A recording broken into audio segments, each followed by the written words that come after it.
El huerto estaba en un profundo silencio.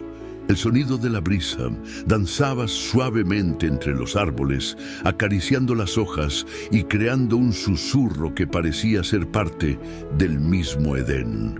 Los primeros rayos del sol, como un pintor que acaricia su lienzo, iluminaban el rostro de Adán, quien despertaba, como cada mañana, a la belleza perfecta que rodeaba su ser. Pero aquel día era diferente. Algo en el aire, algo en el ambiente, le decía que ese día no sería como los demás. La presencia de Dios, que antes era un deleite para su alma, ahora era un peso insoportable sobre sus hombros. La paz que alguna vez sintió al caminar junto a su Creador se había desvanecido, y la culpa, como una sombra oscura, se cernía sobre él. Habían caído. Habían desobedecido. La serpiente astuta y engañosa había logrado lo imposible, había roto la perfecta armonía de la creación. Adán miró a su alrededor, buscando a Eva, pero no la encontraba. Ambos sabían que ya no podían esconderse. En su corazón, una sensación de vergüenza profunda se apoderaba de ellos, y aunque deseaban huir, sabían que no había forma de escapar de la realidad de su caída. Entonces, en ese silencio abrumador, la voz de Dios resonó clara y fuerte como un trueno que atravesaba el paraíso. ¿Dónde estás? Génesis 3:9. Aquella voz que antes era música para sus oídos, ahora se sentía como un juicio, un recordatorio de su transgresión. Adán, temblando, emergió de entre los árboles y Eva, al igual que él, sabía que ya no había vuelta atrás. El juicio fue pronunciado. La serpiente sería maldita, pero también se dio una palabra de esperanza, aunque no sin consecuencias. Y pondré enemistad entre ti y la mujer, y entre tu simiente y la simiente suya. Esta te herirá en la cabeza, y tú le herirás en el calcañar. Génesis 3:15. La promesa de una simiente, una descendencia que derrotaría a la serpiente, resonó en sus corazones. Aunque la derrota parecía completa, el plan divino estaba en marcha. El enemigo, al escuchar esas palabras, comprendió que su tiempo estaba limitado. Si la simiente de la mujer traía la redención, debía corromper la humanidad antes de que el plan de Dios se cumpliera. Así fue como las tinieblas comenzaron a trazar un plan oscuro, un plan que cambiaría el curso de la historia. Los siglos pasaron y la humanidad se multiplicó sobre la faz de la tierra. Los hombres y mujeres se dispersaron, llenando los campos, las montañas y los valles. Se alzaron grandes ciudades y las civilizaciones florecieron con avances en las artes, la agricultura y la arquitectura. Pero en medio de todo este progreso, algo oscuro comenzó a tomar forma. La corrupción no era solo una cuestión de moralidad, sino una amenaza mucho más profunda. Algo que los ojos humanos no podían ver. Aconteció que cuando comenzaron los hombres a multiplicarse sobre la faz de la tierra y les nacieron hijas, que viendo los hijos de Dios, que las hijas de los hombres eran hermosas, tomaron para sí mujeres, escogiendo entre todas. Génesis 6, 1-2. Fueron los ángeles caídos, seres celestiales que habían cruzado los límites de su naturaleza, quienes descendieron sobre la tierra. Estos seres, antes puros y obedientes a Dios, cedieron a la tentación y se unieron con las mujeres humanas. De esa unión nacieron los Nefilim, una raza híbrida de seres gigantes, poderosos y casi invencibles. Los Nefilim eran temidos por todos. Su fuerza descomunal y su inteligencia superior los colocaron en una posición de poder absoluto. Con sus enormes cuerpos y sus mentes agudas, dominaban a los hombres, los esclavizaban y exigían adoración. La humanidad, aterrada y cautiva, cayó bajo su dominio. Las ciudades fueron destruidas y los hombres se vieron obligados a rendirles tributo. Sin embargo, los Nefilim no solo gobernaban con fuerza física, sino con una crueldad desmesurada. Su dominio era absoluto, y la oscuridad de su reinado impregnó la tierra. Y vio Jehová que la maldad de los hombres era mucha en la tierra, y que todo designio de los pensamientos del corazón de ellos era de continuo solamente el mal. Génesis 6:5. La violencia y la corrupción se apoderaron de la humanidad. Los Nefilim enseñaron a los hombres artes prohibidas como la forja de armas, la alquimia y las artes místicas. El sacrificio humano se convirtió en un acto común, y la sangre de los inocentes clamaba por justicia desde la tierra. Los nombres de aquellos ángeles caídos se convirtieron en leyendas de terror. Semiasa, el líder de los ángeles caídos, y Azazel, el maestro de la guerra. Fueron ellos quienes enseñaron a la humanidad los secretos más oscuros de la violencia, dejando un legado de maldad que manchó la creación entera. Pero la corrupción no solo afectó el alma de la humanidad, su linaje también fue contaminado. Los Nefilim, al unirse con las mujeres humanas, habían alterado la simiente prometida. Si ellos prevalecían, la simiente de la mujer que traerá redención jamás nacería. La oscuridad se cernía sobre todo lo creado, y Dios, con su infinito amor y justicia, tomó una decisión radical. La humanidad debía ser purificada. Raeré de sobre la faz de la tierra a los hombres que he creado, desde el hombre hasta la bestia, y hasta el reptil y las aves del cielo, pues me arrepiento de haberlos hecho. Génesis 6:7. El juicio sería devastador, pero en medio de esa oscuridad había una luz. Noé, un hombre justo, halló gracia ante los ojos de Dios. Noé, varón justo, era perfecto en sus generaciones. Con Dios caminó Noé. Génesis 6:9. Noé no había sido corrompido.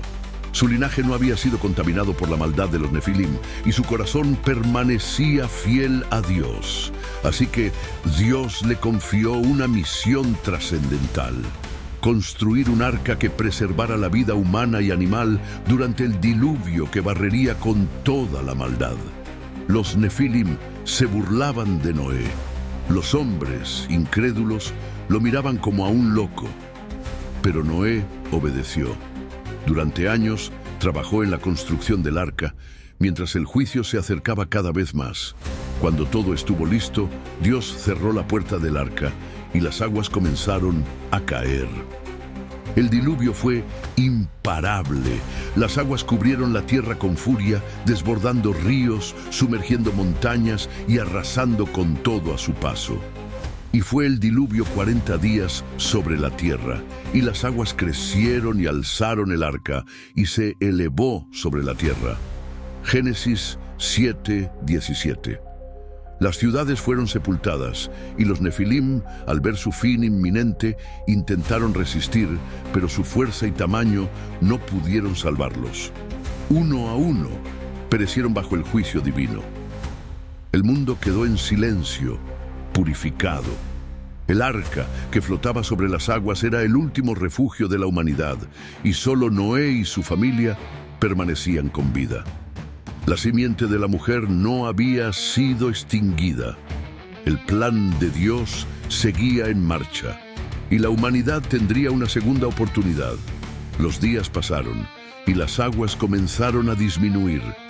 El arca reposó sobre las montañas de Ararat, y la tierra, aunque destruida, comenzaba a sanar. Noé y su familia descendieron, y una nueva humanidad comenzó a prosperar. Pero el enemigo, aún con su derrota, no había olvidado su propósito. Aunque los Nefilim perecieron en el diluvio, su legado de maldad seguía presente, esperando un nuevo momento para resurgir. El mundo, como una hoja en blanco, fue reescrito por las generaciones que nacieron de los hijos de Noé: Sem, Cam y Jafet. La humanidad empezó a multiplicarse nuevamente. Las tierras fueron divididas y los pueblos se establecieron en las diferentes regiones del mundo. Pero en el corazón de ese nuevo comienzo se mantenía una sombra oscura, una semilla plantada siglos antes que nunca desapareció por completo. Entre los descendientes de Cam, la oscuridad volvía a hacer su aparición. Los hombres de esa línea comenzaron a edificar grandes ciudades, pero también comenzaron a buscar poder y conocimiento más allá de lo que les había sido dado. Uno de los descendientes más notorios de Cam fue Nimrod, un hombre de gran habilidad y ambición. Se decía que Nimrod fue un gigante de corazón y en su búsqueda de poder fundó los primeros reinos después del diluvio, como Babel, donde la humanidad intentó construir una torre que llegara al cielo. Pero lo que pocos sabían era que Nimrod, al igual que los antiguos Nefilim, había buscado contactar con fuerzas celestiales caídas. Usó hechicería y conocimientos antiguos para intentar acceder a secretos prohibidos. En las sombras de estos reinos comenzaban a surgir rumores de criaturas grandes y poderosas. Aunque al principio eran solo leyendas, los ecos de los gigantes nunca se desvanecieron. La tierra, aún herida por el diluvio, era vulnerable, y las puertas del otro mundo lentamente comenzaban a abrirse. Pasaron muchos siglos, y el tiempo dio paso a la historia de los patriarcas. Fue entonces, en los días de Moisés, que la maldad de los Nefilim resurgió de manera más tangible. Mientras los israelitas vagaban por el desierto, Dios les dio una orden clara. Cuando llegaran a la tierra prometida, debían destruir a todas las naciones que habitaban allí. Los cananeos, los hititas, los jebuseos y otros pueblos, aunque humanos, se habían corrompido de tal manera que eran casi irreconocibles, tanto en su moral como en su naturaleza. Y entre ellos surgieron los gigantes, conocidos como los refaítas, los anaseos y otros monstruos bíblicos. Estas criaturas, como un eco lejano de los Nefilim, eran una mezcla de lo divino y lo humano, algo nacido de la rebelión contra Dios. Uno de los episodios más impactantes de esta guerra contra los gigantes ocurrió en el encuentro con los espías enviados por Moisés para explorar la tierra prometida. En el informe de los espías se mencionó a los hijos de Anak, una raza de gigantes que vivía en la ciudad de Hebrón. Los israelitas, al ver a estos gigantes, se sintieron como langostas ante ellos, tan diminutos y débiles comparados con esas criaturas imponentes. El miedo se apoderó de sus corazones, y muchos dudaron de que pudieran tomar la tierra prometida. Fue solo por la fe de Caleb y Josué que el pueblo de Israel continuó con la misión. Las historias de los gigantes que vivieron en la antigüedad comenzaron a tomar fuerza, y se hablaba de ellos como seres sobrenaturales, medio dioses, medio hombres. Los gigantes eran conocidos por su fuerza imparable y su altura descomunal. Incluso los ejércitos israelitas en varias batallas tuvieron que enfrentarse a ellos, como ocurrió con el famoso enfrentamiento entre David y Goliat, el gigante de Gat. Goliat era parte de los descendientes de estos gigantes, y su altura, fuerza y arrogancia representaban la última manifestación visible de aquellos seres temidos. Aunque David, con una fe inquebrantable, derrotó a Goliat, la batalla contra los gigantes no terminó ahí. Las escrituras nos relatan cómo los descendientes de Goliat, como Sismai, el hermano de Goliat y otros, fueron vencidos pero no erradicados por completo. Incluso en el tiempo de los reyes de Israel, durante las guerras con los filisteos, los gigantes seguían siendo una amenaza persistente. Los relatos acerca de los gigantes comenzaron a ser mitificados, pero los ecos de su existencia perduraron en la cultura de aquellos tiempos. A lo largo de la historia, el enemigo continuaba manipulando las fuerzas caídas, buscando siempre una oportunidad para desviar el propósito de Dios. Los gigantes, aunque derrotados temporalmente, seguían siendo un símbolo del caos que el enemigo deseaba sembrar en el corazón de la humanidad. Como sombras que acechaban desde la oscuridad, los vestigios de los Nefilim nunca desaparecieron completamente, esperando el momento adecuado para regresar y continuar lo que habían comenzado. Así, la humanidad siguió su curso, pero la guerra que había comenzado en el Edén, entre la simiente de la mujer y la serpiente, continuaba. La batalla por el alma de la humanidad no estaba ganada, y las fuerzas del mal seguían trabajando incansablemente para corromper lo que Dios había creado como bueno. A través de las generaciones, el enemigo trató de borrar la memoria de aquellos momentos oscuros, pero las historias, los mitos y las leyendas nunca dejaron de circular. Los gigantes de antaño, aunque ocultos, aún resonaban en los rincones más oscuros del mundo.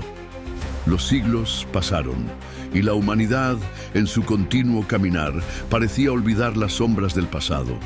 Pero mientras los hombres labraban su futuro, en las profundidades de la tierra, en los rincones olvidados del mundo, el eco de los gigantes aún retumbaba como un susurro tembloroso que no terminaba de morir. Fue entonces cuando el reino de Israel, bajo el liderazgo de David, se levantó como una nación fuerte. El joven pastor ungido como rey había derrotado a enemigos poderosos, incluyendo al temible Goliat, el gigante que desafió a todo Israel. El gigante de Gat había caído ante la fe de un muchacho armado solo con una honda y la fuerza de su creencia en el Dios de Israel. Pero las victorias de David y las historias que se tejían sobre su reinado no habían eliminado las oscuras fuerzas que aún acechaban desde el otro lado del tiempo. Las victorias de Israel eran celebradas, pero tras las celebraciones, algo siniestro se tejía en el aire, algo que amenazaba con desbordar los muros de la paz. Una tarde, mientras el sol comenzaba a desaparecer tras las colinas de Judá, un mensajero llegó al campamento del rey David. Su rostro estaba pálido y sus palabras temblaban al relatar lo sucedido. En una batalla reciente, en los alrededores de Gat, los hombres de David habían luchado contra una fuerza que parecía estar más allá de lo humano. No son hombres, dijo el mensajero, su voz apenas un susurro. Son gigantes, como aquellos que desafiaran a los antiguos. La mención de la palabra gigantes hizo que una corriente de hielo recorriera la columna vertebral de David. Las antiguas historias que había escuchado en su niñez, las leyendas de los Nefilim y los relatos que sus ancestros habían susurrado al oído, parecían cobrar vida ante sus ojos. Pero la oscuridad no se detendría allí. Los gigantes no solo volvían a la tierra, sino que traían consigo una maldad ancestral. Una que David había enfrentado solo una vez en su vida, pero que sabía que aún no había vencido por completo. El enemigo, disfrazado de hombres, pero con la sombra de aquellos antiguos monstruos de las Escrituras, caminaba entre las naciones, esperando el momento de atacar. La batalla por el alma de la humanidad había cobrado nuevas formas. Ya no era solo una guerra espiritual que se libraba entre Dios y las fuerzas del mal. Ahora los enemigos de Israel eran más reales, más tangibles, más monstruosos. En medio de la oscuridad, David recordó las palabras de su siervo y amigo, Jonatán. El Señor peleará por ti, David. El Señor hará que caigan ante ti, como lo hizo con Goliat. Pero las palabras de aliento no podían borrar la inquietud que había encendido en el corazón del rey. En el profundo silencio de la noche, con el viento soplando fuerte sobre las montañas, David se preguntaba, ¿realmente habíamos acabado con ellos? ¿O el mal, que parecía derrotado, había regresado más fuerte, buscando venganza? El desafío no solo era físico, no solo era una cuestión de batallas y espadas. Los gigantes que se levantaban, aunque diferentes a los de antaño, traían consigo una corrupción que intentaría arrastrar el alma misma de Israel, desbordando las fronteras del reino con su maldad. La guerra entre la simiente de la mujer y la serpiente no había terminado, y David, el rey ungido, debía enfrentarse a este nuevo mal, uno que no solo amenazaba con destruir su reino, sino que desbordaba las líneas de la historia misma. La historia de los gigantes, ocultos por siglos, había vuelto para reclamar lo que era suyo. La batalla por la humanidad continuaba, y David sabía que no podía luchar solo. Solo la intervención divina podría salvarlos de la amenaza que se cernía sobre ellos. El viento susurró entre las colinas, como si la misma tierra temiera lo que estaba por venir. La guerra entre la simiente de la mujer y la serpiente seguía su curso, y David, el hombre conforme al corazón de Dios, debía enfrentarse nuevamente a la oscuridad que los hombres habían olvidado. La historia, que parecía ya contada, aún tenía mucho que decir, y los gigantes de antaño, aunque invisibles, nunca habían dejado de existir. Si te ha cautivado esta historia y quieres descubrir más relatos fascinantes de la Biblia, suscríbete a nuestro canal Historias Legendarias de la Biblia. No te pierdas las aventuras, los misterios y las enseñanzas que nos dejaron los antiguos mientras exploramos juntos los relatos más impactantes y profundos. Haz clic en el botón de suscripción y acompáñanos en este viaje épico.